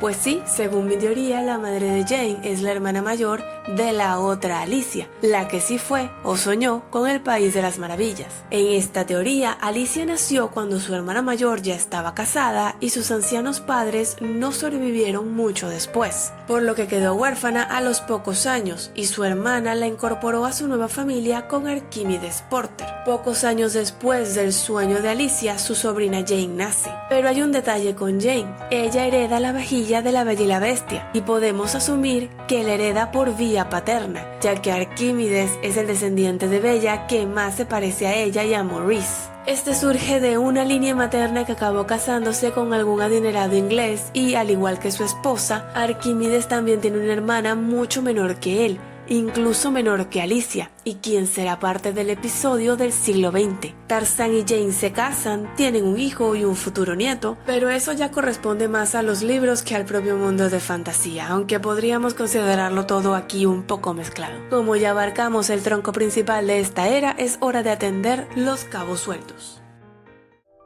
Empecemos con Geppetto, un ebanista y juguetero que vive en Italia y sin saberlo desciende de Blancanieves y Ferdinand por vía materna. Esta línea de descendientes estuvo fuertemente influenciada por el espíritu trabajador de los enanos y su talento para tallar la madera. Geppetto es además un soñador bondadoso, tal y como su antepasada, pero que descuidó su vida sentimental en pro de su trabajo y su labor de hacer felices a los niños con los juguetes, razón por la que no logró formar una familia antes de envejecer. Pero en fantasía, nuestros antepasados pueden seguirnos cuidando y ayudando, así que una bella hada, curiosamente muy similar a Blancanieves, escucha los deseos de Geppetto y decide cumplirle su sueño de ser padre.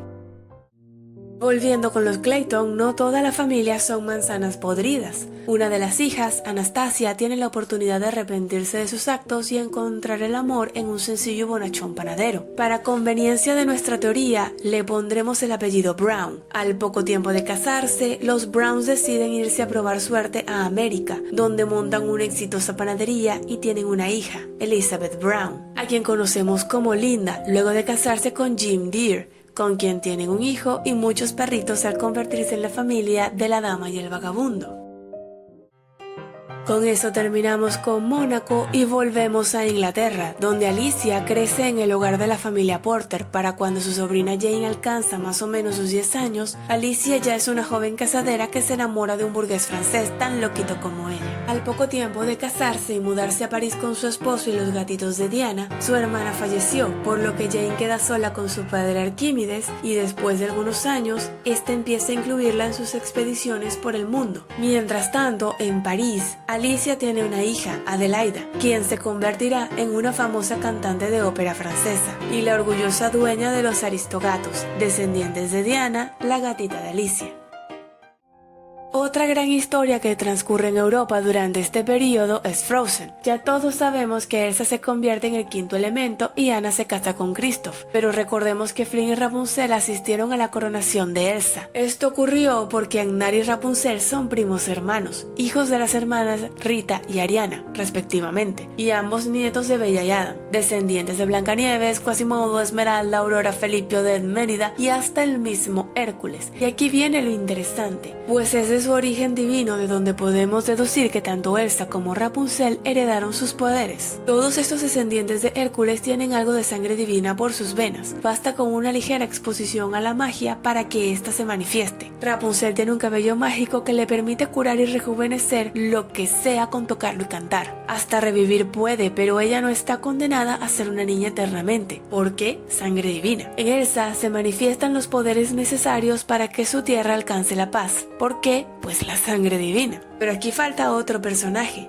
el villano. Hans y sus hermanos también están incluidos en esta línea, no descendiente de Aurora y Felipe, pero sí de los Dombrock. Todos sabemos que Frozen transcurre en Noruega y Hans menciona que proviene de las islas del sur. ¿Y cuáles islas están al sur de la península escandinava? Exacto, las Islas Británicas, empezando por su extremo norte, Escocia, donde transcurre Valiente varios siglos atrás. Y aprovechando que hemos vuelto hacia las Islas Británicas, terminemos esta era en Occidente con Basil el ratón detective, o Policías y ratones, donde vemos que una sociedad de ratones ha adoptado las personalidades de los humanos en cuyas casas habitan. Sherlock Holmes, Watson, Rattigan y hasta la misma Reina Victoria, quien da nombre a toda esta época, por lo que podemos asumir que en este mundo también existió una Reina Victoria, que en este caso descendería de Aurora, Felipe, Mérida, etc. De hecho, si seguimos la historia original de la Reina Victoria, en la cual ella nace en Alemania y tiene más raíces alemanas que británicas, podría descender también por línea paterna de Blancanieves y Ferdinand. Con esto terminamos con los principales eventos de Occidente y es hora de enfocarnos en el destino al que los padres de Tarzán no lograron llegar, la India, donde transcurre el libro de la selva. Llegados a este punto, ya parece que los Greystoke estaban destinados a que se los comiese o un leopardo o un tigre. Se podría pensar que la vinculación de Mowgli a nuestro árbol genealógico se generaría a partir de Aladín, pero yo no creo que estas dos líneas se toquen mucho, así que le apuesto más a que sea un descendiente lejano de Mulan y Shang, ya que China y la India son países vecinos. En Mowgli podemos ver el ingenio y la perseverancia que en su momento le permitió a Mulan adaptarse al ejército y a Mowgli adaptarse a la selva. Pero Mulan y Shang no son los únicos orientales con descendencia relevante en esta era. En Agrabah, varios siglos atrás, cuando Jafar aún era visir, este disponía de su propio harem, y al morir la mayoría de sus descendientes quedaron a la deriva, sobreviviendo gracias al talento para la magia, lo que nos lleva a Mama Odi, quien a mediados de la era victoriana ya era una maestra de las artes del vudú, a pesar de que la magia vudú de Mama Odi está orientada a ayudar en vez de a beneficiarse. No tuvo suerte con su descendencia, pero eso ya lo veremos en el siglo XX.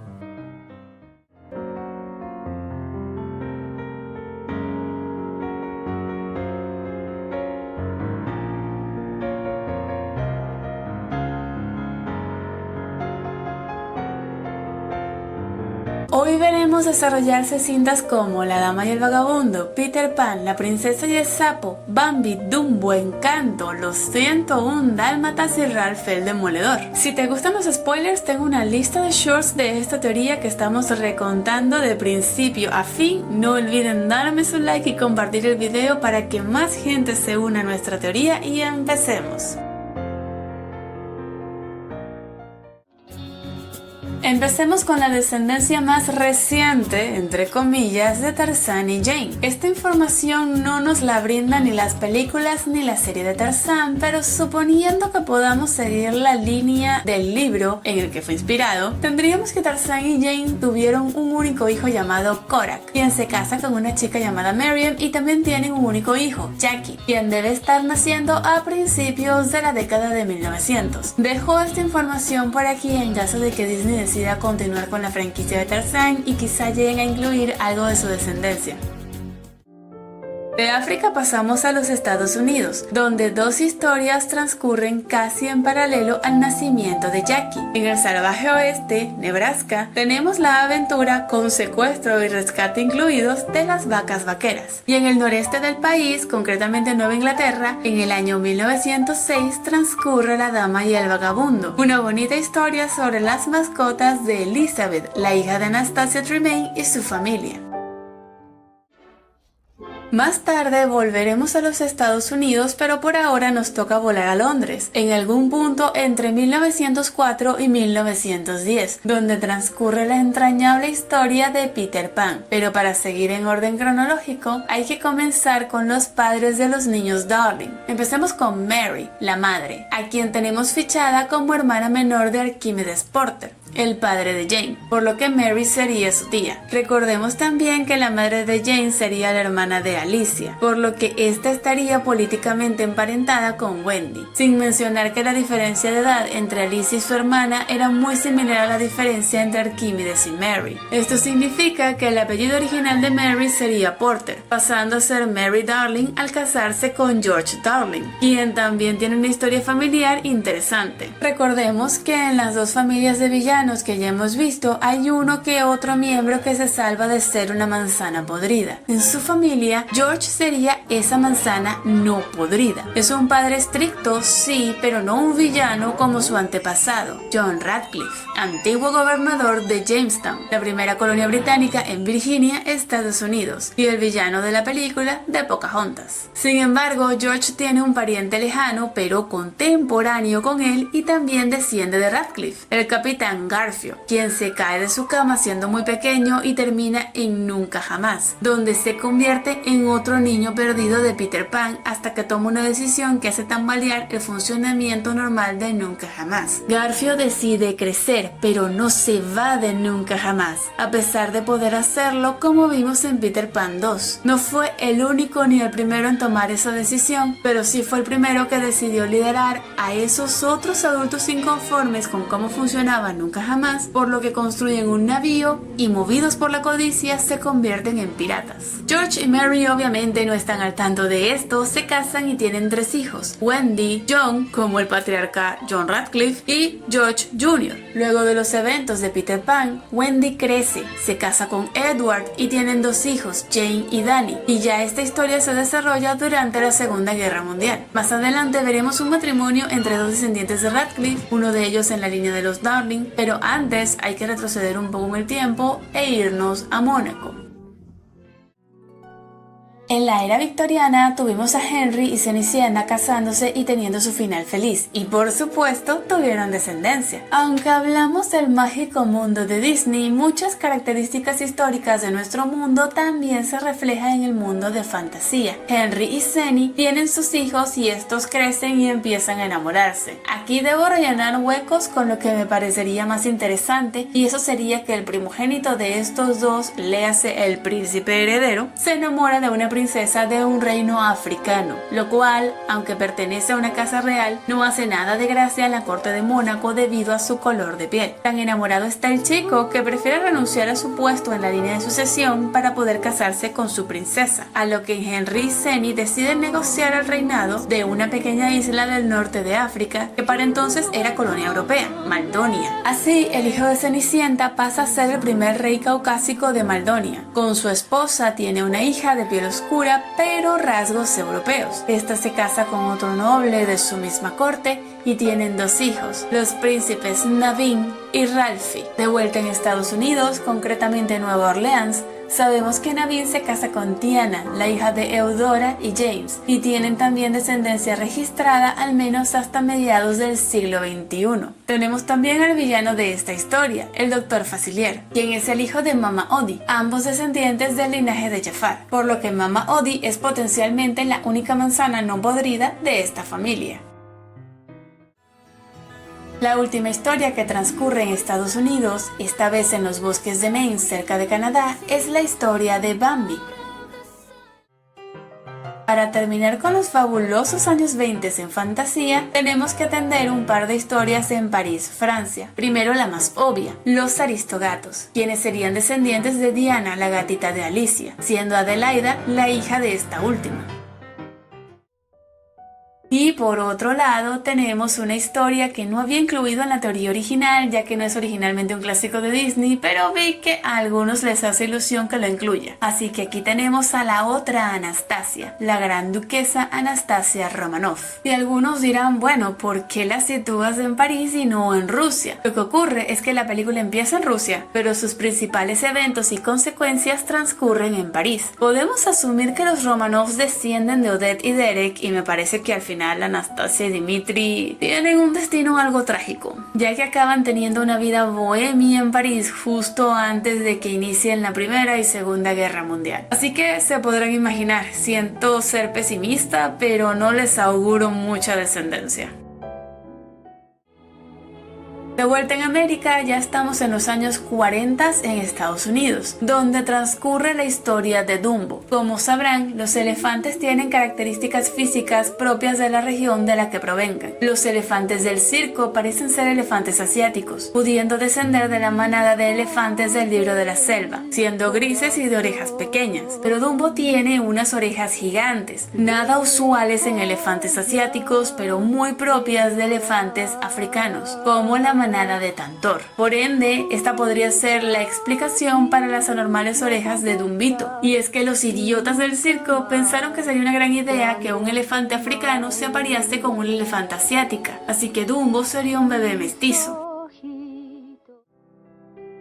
Así llegamos a la mitad del siglo, el año 1950, con lo cual debemos viajar al sur, concretamente a Colombia, para echarle un ojo a los orígenes de la familia Madrigal. Como buena familia hispanoamericana, son exponentes de una larga línea de mestizaje. En los hispanos, nuestra mezcla racial suele ser de caucásicos, africanos e indígenas, en toda una variedad de proporciones, por lo que somos jugadores extremos de la llamada lotería genética, es decir, es casi impredecible de qué color o con cuáles rasgos vamos a nacer, algo que, haciendo juego con esta película, tiene su encanto. Entre los parientes caucásicos podríamos integrar a los Madrigal a la línea sanguínea de Ana y Bella. Yo calculo alguna nieta que se haya casado con un comerciante español y decidieron migrar a Colombia. A mí me gusta pensar que originalmente hayan migrado a Venezuela, que por ese entonces tenía un poco más de abundancia económica y es un puerto más cercano viniendo desde Europa, y hayan decidido erradicarse en los Andes, tal vez en San Cristóbal o San Antonio, más cerca de la frontera con Colombia. A ver, yo sé que dicho así ya suena como muy personal y de hecho lo es, pero es que lo perfecto aquí es que la cordillera andina separa a Colombia y Venezuela justamente por un río, el río Táchira, que una de sus orillas da para San Antonio, Venezuela, y la otra para Santa Teresa en Colombia. Es que es demasiado perfecto y estoy a punto de hacerlo aún más personal. Ok, la siguiente historia está parcialmente basada en la historia de mis bisabuelos. ¡Ay, qué emoción! Total, que una de las hijas de esta pareja, recordemos, nieta descendiente de Adán y Bella, que se casa con un comerciante español y llegan a Venezuela, a San Antonio. Y pasa que una de las hijas de esta pareja se ha enamorado de un hombre de ascendencia indígena. Tal vez los incas, tal vez descendiente de Cusco, pero que quizás sus padres no hayan aprobado. Por lo que ya a mediados del siglo XIX, esta bisnieta de Adán y Bella cruza el río Táchira con su amado para casarse en Santa Teresa, Colombia. Ya casados, la pareja sigue su camino hacia el pueblo de origen de su esposo, Salento, casi al otro lado del país, donde tienen varios hijos, de los cuales nos interesa el mayor, Pedro Madrigal. El siglo XIX en América del Sur se caracteriza por el estallido de las independencias, seguidas de varias dictaduras en cadena y grupos de guerrilla, que no eran más que vándalos adictos a la violencia que se dedicaban a saquear pueblos y ciudades pequeñas. Y esto es lo que le tocó sufrir a Pedro y a su esposa Alma. Con esto ya tenemos dos elementos del mestizaje de los trillizos Madrigal, y el componente africano de la familia lo da Félix, quien parece ser originario de Barranquilla.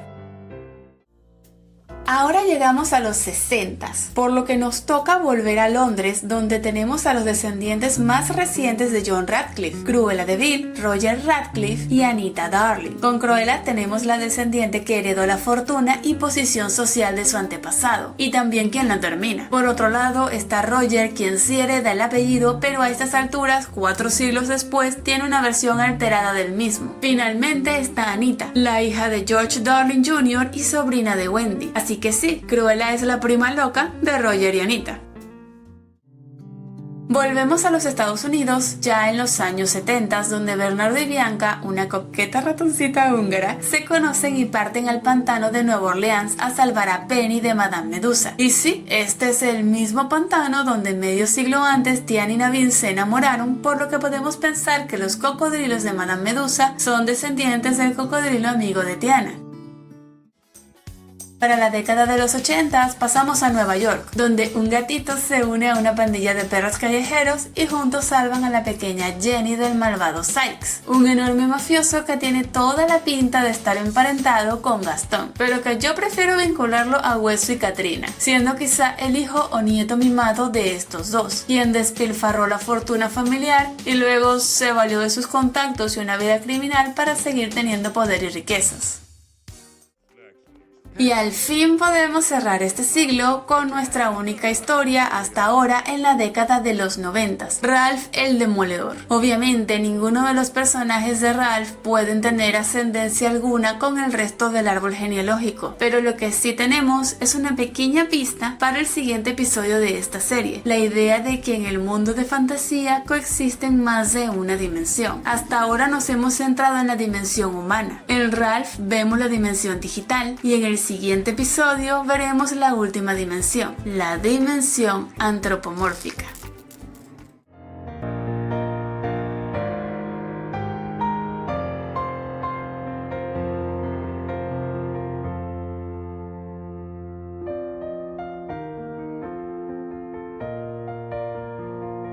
Hoy entenderemos cómo es que cintas como Zootopia, Winnie Pooh, Atlantis y las entrañables películas de Mickey, Donald y Goofy y hasta Wish pueden estar incorporados en este mundo también. Si te gustan los spoilers, aquí te dejo la lista de shorts de esta teoría que estamos recontando de principio a fin. Justo hoy es el fin. Que claro, yo le llamo teoría porque me gusta esa palabra, pero creo que a estas alturas todos entendemos que es más un fanfic para divertirnos y hacer el ejercicio de encajar todos los clásicos de Disney y unas cuantas películas más en un solo y fantástico mundo. No olviden darme su like y compartir el video para que más gente se una a nuestra teoría, una que por fin cerrará su ciclo con el último video de este año y empecemos. Si recuerdan la primera parte de nuestra cronología, habrán visto que la película de fantasía es el génesis de este mundo, en donde hablamos de que los músicos y algunos de los personajes que veíamos en ella vendrían a ser las deidades primordiales, de allí que muchas historias se cuenten a través de canciones. Y un personaje muy importante en esta película de fantasía fue el mago Mickey o el aprendiz de brujo, a quien podemos tomar como una de las principales deidades de este universo. Y en menor medida que Mickey, tendríamos a Donald, Goofy, Minnie, Daisy, Clarabella, incluso el mismo Pedro como una especie de dios un poco malvado, conformando todos este panteón. Pero así como el panteón griego es parte de la historia humana de este mundo, este otro panteón de deidades antropomórficas viene a ser el panteón de otra parte, una parte de nuestro mundo que vamos a llamar el continente. Vamos a intentar avanzar de manera cronológica. Una vez que ya este continente está establecido por las deidades primordiales que vendrían a ser Mickey, Donald, Goofy y todos aquellos que son los personajes principales del mundo de Disney, la historia continuaría más o menos similar a la historia humana, pero con seres antropomórficos. Me explico. Llegando hasta la época medieval, por ejemplo, donde transcurre la historia de Robin Hood, esta vez encarnado por un zorro muy similar a Toz, al igual que Lady Marian. Tendríamos al pequeño Juan encarnado por un oso muy parecido a Baloo, y con eso quiero que tomen en cuenta la cantidad de personajes en esta película que se parecen a otros personajes tanto de historias de seres antropomórficos como de historias donde sí que están dentro del mundo de los humanos, pero los animales se parecen demasiado a los de esta película. Con esos datos vemos que podría haber una cierta interacción entre ambos mundos, o siendo más específicos, ambas dimensiones, por lo que podríamos pensar que los personajes de esta película son los antepasados medievales de estos otros personajes. Ahora bien, ¿qué pasa con este tema de las dimensiones si se supone que hablamos de un continente? Para eso hay que volver a la fundación de este continente y nos vamos a valer de una leyenda de nuestro mundo que se puede extrapolar al mundo de fantasía a través de la película de Atlantis. En nuestro mundo tenemos la leyenda del continente de la Atlántida, que se hundió en algún punto de lo que conocemos como el Océano Atlántico, y entre las diversas leyendas, algunas hablan de que aún hay gente viviendo allí, ya sea bajo el lecho marino o en forma de sirenas. Lo que a nosotros nos importa es que Disney tomó parte de esta leyenda para crear el reino de Atlantis, una antigua y próspera nación habitada por humanos que fueron castigados por los dioses, por lo que su territorio quedó hundido bajo las aguas, solamente protegido por una barrera creada a partir del sacrificio de la reina. Sin embargo, aunque Atlantis estuvo allí abajo, esas aguas están rodeadas de mucho misterio, por lo que podríamos preguntarnos, ¿y si quedó algo sobre esas aguas? Algo que también tiene una barrera y que, junto a la barrera de Atlantis, crean una zona misteriosa con efectos similares a los del Triángulo de las Bermudas? ¿Qué pasa si estos dioses que castigaron a Atlantis decidieron aprovechar para fundar un continente de seres a su imagen y semejanza? Si volvemos a la línea cronológica y nos quedamos con la teoría de que arriba sí que quedó algo, pero bajo este campo magnético de las deidades de Atlantis, podemos teorizar que desde esa época hay ya un panteón de seres antropomórficos que se encargan de lo que quedó en la superficie, pero completamente oculto de la cronología humana. De esta manera se desarrolla una historia completamente paralela y con eso ahora vamos al bosque de los 100 acres, ya que este es el punto interdimensional entre la dimensión de los humanos y la dimensión de este continente antropomórfico, el cual se entiende en el mundo humano como un libro de cuentos, el libro de Winnie Pooh, al cual tomamos como el puente entre ambas dimensiones, por lo que Christopher Robin pertenecería a la dimensión humana de fantasía, siendo coterráneo y contemporáneo con los hijos de Wendy Darling. Por otro lado, similar a las deidades que tenemos en la cronología humana de este mundo, las deidades de este continente antropomórfico también se reprodujeron entre sí, por lo que generaron varias razas de seres mortales, y dentro de esas razas de seres mortales vamos a ver un ciclo de reencarnación, o mejor dicho, varios ciclos. Así veremos reencarnaciones de Mickey, de Goofy, de Donald, de Daisy a través de relatos como Los Tres Mosqueteros, como El Príncipe y el Mendigo, Jack y las Habichuelas Mágicas, Un Cuento de Navidad, en diferentes puntos de la historia, incluyendo algunas más modernas como las de Goofy y su hijo Max, por lo que podemos decir que actualmente Mickey, Donald, Goofy y todos los demás son tanto reencarnaciones como descendientes de estas deidades, que siempre van a seguir existiendo en este mundo. Ahora que entendemos un poco de la mecánica e historia, pasemos a su distribución poblacional. Dado que es un continente, podemos decir que tenemos diferentes naciones que lo componen, y esas naciones estarían conformadas por diferentes ciudades y pueblos, algunos llegando al nivel de una metrópolis y otros un poco más campesinos, por así decirlo. Entre estos pueblos que la conforman estaría el pueblo de OK Oaks, espero pronunciarlo bien, de la película de Chicken Little, un pueblito conformado únicamente por animales antropomórficos de granja.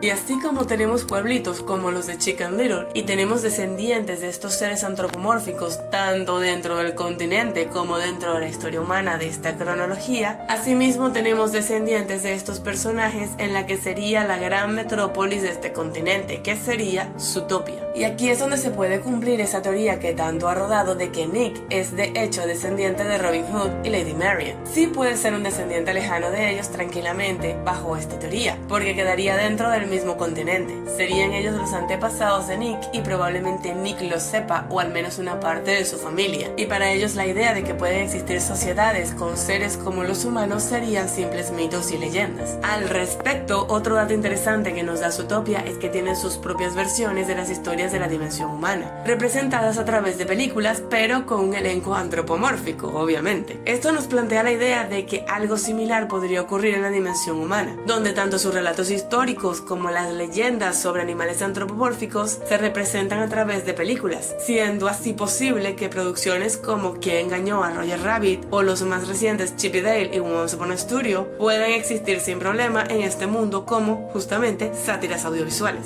Y ya que con Zootopia hemos alcanzado el punto en el que estábamos con la cronología humana, seguiremos con esta en el siglo XXI. Para esto empezaremos con una historia que creo que se desarrolla en el año 2002, siendo esta Lilo y Stitch. Al ocurrir en Hawái, que aunque es territorio estadounidense originalmente es una isla más de la Polinesia, pues podemos asumir que Nani y Lilo descienden de los Mutunui, la tribu de Moana. Pero aquí lo más interesante es el vínculo que se genera con formas de vida alienígena, donde podemos ver que el gobierno está muy consciente e involucrado en el tema. Así que si ya en el 2012 empiezan a integrar seres alienígenas a la vida humana, ¿no podrían integrarse seres de otra dimensión en la misma Tierra? Podríamos asumir que en este punto ya empieza a generarse una apertura a este tipo de convivencias, y con ese dato, en la siguiente película podríamos tener un par de opciones interesantes. Así continuamos con La familia del futuro, donde Cornelius salva el futuro de la versión de Disney de la revolución de las máquinas y aprende a soltar su pasado para caminar hacia el futuro. Amo ese mensaje, pero me quiero concentrar en la esposa de Cornelius y en su hobby, oficio, nunca me quedó muy claro. El coro de ranas, pues. Se nos cuenta que Franny experimentó con ranas hasta enseñarles a hablar, cantar, tocar instrumentos y hasta comportarse como humanos. Y es aquí donde tenemos dos posibilidades que dejaré a tu criterio. Número 1. Estas ranas no son más que descendientes de aquellas otras personas a las que Facilier pudo haber engañado y dejar permanentemente convertidos en sapos, por lo que tendrían la capacidad de desarrollar el habla, pero la tendrían dormida al vivir por tantas generaciones como ranas comunes. O 2. Estas ranas provienen de la dimensión antropomórfica, donde los anfibios no son considerados seres evolucionados, no porque no puedan lograrlo, sino porque varias sociedades de mamíferos de este continente llevaron a cabo una especie de evolución selectiva para que los carnívoros siguieran teniendo a quienes comerse sin ir contra la ética de esta dimensión. Ahora tenemos la historia de Bolt, transcurriendo en Los Ángeles del 2008, siendo Penny una actriz que, si sale de su retiro, podría interpretar algún remake de las películas históricas que ya mencionamos. Pero también tenemos al elenco de animales que serían descendientes mestizos de animales antropomórficos con animales comunes, por lo que pueden comunicarse de forma sofisticada entre sí y entender el habla humana, más no replicarla al llevar una vida salvaje o ser criados como simples mascotas. También me gusta pensar que Penny sería bisnieta de Anastasia Tremaine, por cierto paralelismo que veo entre su conexión con Bolt y la conexión de Elizabeth, la hija de Anastasia, con Reina. Además de que, claro, Bolt me da mucho ese aire protector de golfo y pues Penny es un castaño casi que pelirrojo. Ya solo nos queda el futuro, empezando por el futuro cercano, el año 2032, con Big Hero 6. Aquí volveremos un poco al árbol genealógico, donde Honey Lemon sería la posible descendiente de la rama de Rapunzel y Flynn, mientras que Wasabi sería un bisnieto de Tiana y Naveen. De hecho, queda aún más perfecto con este último, tanto por la etnia como por su característico color verde para vestir, además de que se llama Wasabi. Tiene sentido que un descendiente de Tiana tenga nombre de comida. Y por último tenemos a Fred, quien es multimillonario, tiene una gran obsesión por los superhéroes y es el hijo del Stan Lee de este mundo, por lo que a través de él podríamos pensar que Marvel y sus películas también existen en este mundo y Fred sería el heredero canónico del legado de Stan Lee. Alejándonos más en el tiempo tenemos Un Mundo Extraño. Y ya aquí empezamos con las cintas que menos me emociona incorporar a la teoría. En esta película vemos cómo ha avanzado todo el potencial tecnológico que ya vimos en Big Hero 6 y un poco del avance de la relación entre humanos y alienígenas. Pero claro, esto abre la puerta a la posibilidad de que una o varias catástrofes apocalípticas puedan tener lugar en algunas zonas del mundo avanzado según lo ya establecido y otras siendo prácticamente reiniciadas. Tal es el caso con Raya, la cual podemos ubicar, en vez de en un pasado de hace miles de años, en un futuro distópico de miles de años, en el que el primer ataque de los Rum desoló y prácticamente aisló a todo el sudeste asiático de este mundo, el cual no podría volver a integrarse al resto del mundo hasta muchos años luego de la historia de Raya. Para esta parte del mundo, los dragones serían sus deidades originales, y se puede ver una cierta convergencia con los animales de la dimensión antropomórfica, en los monos que parecen tener un intelecto casi humano y algún mestizaje con razas alienígenas, como el armadillo gigante que transporta a Raya. Otros muchos reinicios se acabarán dando en Europa, en especial por un tema de descontrol con la magia. Llegados a un punto, luego de muchos desastres y tragedias, se logró confinar la magia malvada, hasta entonces la principal responsable, en un libro mágico que debía ser resguardado para que nadie cayese en la tentación de volver a usar esa magia. Similar a lo que muchos siglos o hasta milenios antes, Derek intentó hacer con los escritos prohibidos de Rothbard. Por otro lado, tampoco podía destruirse, ya que el libro era en sí mismo la cárcel de tal poder, y de destruirse simplemente se liberaría de forma caótica. Una vez creado el libro, la situación empezó a calmarse, al punto en que un poderoso hechicero decidió fundar un reino libre de tales males, el Reino de Rosas. Pero por desgracia, debido a la irresponsabilidad de cierta malcriada, el libro acabó siendo abierto, corrompiendo al hechicero, quien ahora yace encerrado en una antigua reliquia europea, el espejo que alguna vez perteneció a la para entonces mítica reina malvada. Las consecuencias de Wish son muchas y pueden seguir surgiendo a medida que Disney saque nuevas películas que encajen en este momento de la historia de fantasía, como que Asha se vuelve la primera hada madrina después de muchos siglos, una que promete ser todo un desastre y quizá, dentro de sus torpezas, acabó deshaciendo la barrera que dividía la dimensión antropomórfica de la dimensión humana, los cuales podrían integrarse mucho más fácilmente ahora que esta nueva Europa está acostumbrada a animales parlantes gracias al deseo de la cabra estúpida, cuyo nombre no recuerdo. Así que ahora, teniendo la mitad del mundo recién saliendo de un nuevo medievo, pero conviviendo en paz con animales antropomórficos, y a la otra mitad súper avanzados en tecnología y conviviendo con alienígenas, damos paso a la última cinta sobre este mundo, donde todos los datos anteriores convergen en una sola y súper expandida realidad, el planeta del tesoro. Y tiene todo el sentido del mundo, ya que aquí podemos ver híbridos entre animales, humanos y alienígenas, con vestimentas y artilugios de diferentes épocas en combinación con super tecnología y viajes espaciales. Conclusión. Espero de todo corazón que hayan disfrutado de mi teoría fanfic y les agradezco muchísimo a quienes estuvieron conmigo desde el principio en el año y medio que estuvimos desarrollándola. Originalmente el canal empezó por y para esta teoría, pero aún así seguiré trayendo cosas nuevas y este año se viene potente. No solo continuaré con el programa de defensa de princesas y las series de 5 datos, sino que expandiré la teoría con videos dedicados a puntos concretos como el planeta de nunca jamás o a las casas de los héroes y villanos a los Juegos de Tronos. También pretendo continuar con los videos dedicados a los pecados capitales y con análisis dedicados a Barbie y demás franquicias, cintas y demás elementos de los amados 80s, 90s y 2000s. Les mando un beso muy grande a todos y les deseo un feliz y próspero año 2025 y nos vemos en la próxima.